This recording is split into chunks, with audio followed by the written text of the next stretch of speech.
Have you ever looked at that little pill for your high blood pressure and just wondered, how did my doctor pick this one? Out of all the options, why this one?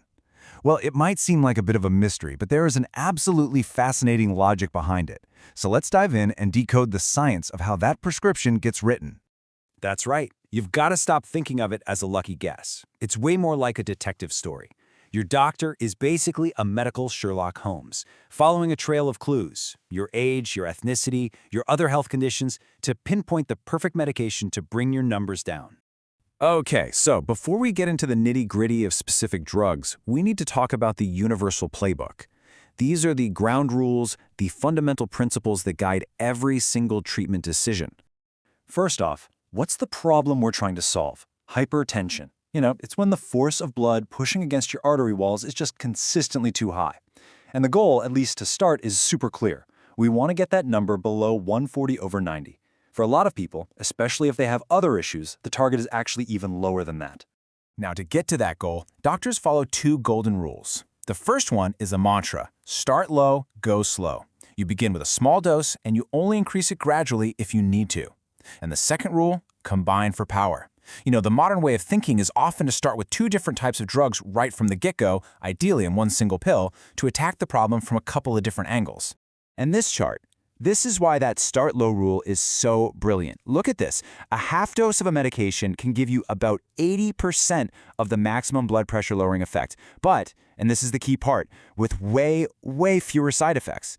It's just a fantastic trade-off, right? You get most of the benefit with a tiny fraction of the risk. All right, so the detective work is about to begin. Where do we start? Well, the first major clue comes from a really simple but incredibly powerful framework that splits the main medications into two big groups. I absolutely love this analogy. Think about it. Your doctor is a master locksmith. They've got this big, jangling key ring full of different medicines. Each one is a unique key. And their job is to figure out which key is going to fit your specific biological lock perfectly, hopefully on the very first try. And this right here is the first step in finding that key. It's called the ACD framework. So if you're under 55 years old, or you're not of Black, African, or Caribbean descent, you most likely have something called high renin hypertension. So the first key they'll try is an A drug. That's an ACE inhibitor or an ARB. On the other hand, if you're over 55, or if you are of Black origin, you probably have low renin hypertension. And in that case, they're going to start with either a C drug, a calcium channel blocker, or a D drug, which is a diuretic. Simple as that. But wait, what happens when another medical condition shows up to the party? Well, some health issues are so important that they basically act like a trump card, completely overriding that initial ACD rule. Let's see what they are.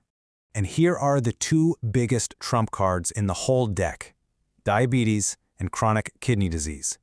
If you have either one of these, the doctor is almost always going to start you on an A drug, an ACE inhibitor, or an ARB. It doesn't matter what your age is, doesn't matter what your ethnicity is.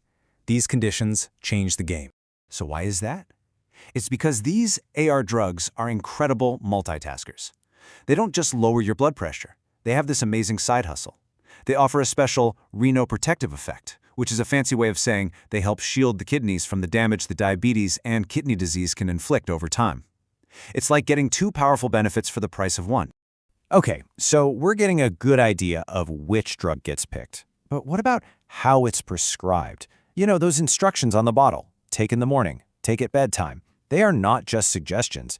They're basically the user manual for your body, and they are just as important as the drug itself. This is such a common question, right? You get your prescription, and it says, take one tablet each morning. Why so specific? I promise you, it's not arbitrary at all. There's a very good reason for it. Let's take a thiazide diuretic, one of those D drugs. The reason for the morning dose is, well, purely practical. These are often called water pills because they make you urinate more. If you took one at night, you'd be up and down to the bathroom all night long. So, taking it in the morning, just make sure the drug's main effect happens while you're awake and going about your day. Simple common sense. So, what about the flip side? Some medications come with a really strict instruction. Take the very first dose at bedtime. So, what's the logic behind that one?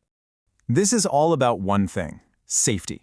There's a class of drugs called alpha blockers that can cause something known as the first dose effect. That first pill can cause a sudden, pretty dramatic drop in your blood pressure. So by having you take that very first dose right before you lie down in bed for the night, the doctor basically eliminates the risk of you getting dizzy or even fainting. It's a clever little safety hack.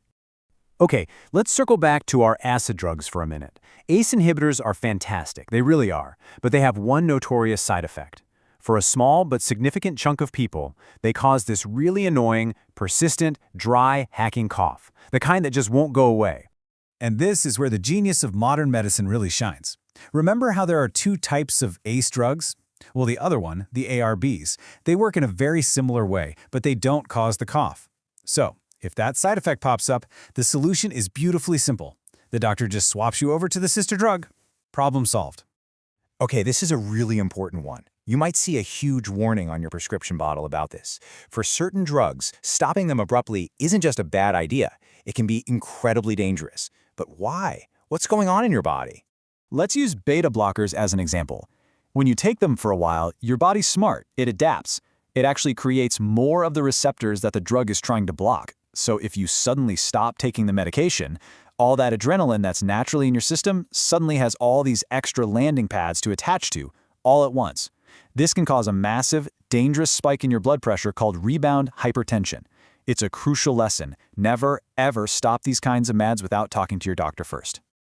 So as we start to pull all of these different clues and rules together, you can see a really clear picture emerging. Your treatment plan isn't just one random decision. It's a whole series of logical, interconnected steps. So what's the big takeaway from all of this? It's that your prescription is not random at all. It's logical, based on that clear ACD framework. It's personalized, tailored specifically to you. It's precise, with very specific rules about how and when to take it, and it is powerful, especially when different drugs are combined to work together. And why does any of this really matter? Well, because high blood pressure isn't some rare niche problem. Look at that number. Roughly 1 in every 4 adults on the entire planet has it. Understanding the why behind your treatment empowers you. It makes you an active, informed partner in managing your own health. So I'm going to leave you with this final thought. Now that you've seen the detective story, now that you know the logic, you are so much better equipped to have a real conversation with your doctor. So the next time you're there, what's the most important question you can ask to truly understand the why behind your own personal prescription?